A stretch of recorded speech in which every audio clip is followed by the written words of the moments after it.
આત્મસાધના અને અહિંસા. જેટલું અહિંસાત્મક વલણ એટલી બુદ્ધિ ઊંચી જાય. દાદા ભગવાન. જ્ઞાની પુરુષ દાદા ભગવાને અહિંસાને આત્મસાધના માટે ઉપકારી ગણાવી છે. એક સત્સંગી ભાઈ દાદાને પ્રશ્ન કરે છે, ચોમાસામાં લીલોતરી નહીં ખાવી એમ કહે છે તે શા માટે? દાદાજી સમજાવે છે, લીલોતરીમાં લોકો અવળું સમજ્યા છે. લીલોતરી એટલે એ જીવની હિંસા નથી. લીલોતરી ઉપર સૂક્ષ્મ જીવાત બેસે છે અને એ જીવાત પેટમાં જાય તો રોગ થાય, શરીરને નુકસાન કરે છે, એટલે પછી ધર્મ થાય નહીં. એટલા માટે ભગવાને ના પાડી છે, પણ લોકો ઊંધું સમજ્યા.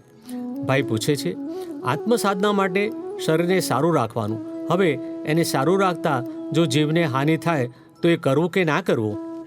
દાદા સમજાવે છે, તમારે શરીર સાચવવું છે એવા જો તમે ભાવ કરવા જશો તો સાધના ઓછી થશે. જો પૂરી સાધના કરવી હોય તો શરીરનું તમારે ધ્યાન નહીં રાખવાનું.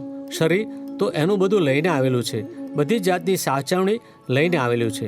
તમારે એમાં કશો ડખો કરવાની જરૂર નથી. તમે 100% આત્મસાધનામાં પડી જાઓ.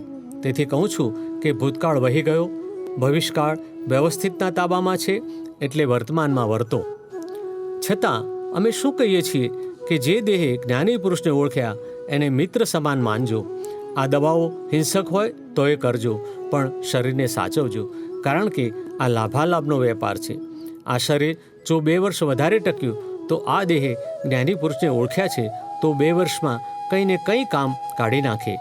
અને એક બાજુ હિંસા બાબતમાં ખોટ જશે તો એના કરતાં આ 20 ગણી કમાણી છે.